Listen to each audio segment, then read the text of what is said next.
Hey there, welcome to the channel. Today I'm going to show you how you can log into your credit card account of American Express from your PC. So first, you're going to open your preferred web browser, and on the address bar you're going to type in American Express credit card login. Press enter and click on open the first link that you see from American Express.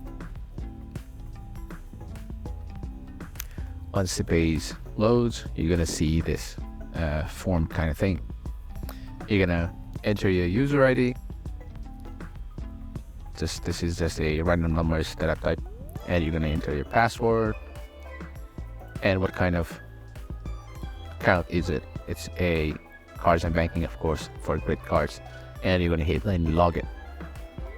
After that, maybe there's some two-factor authentications or other stuff. Once you clear all these, then you'll be in the main menu, or the main menu of your account.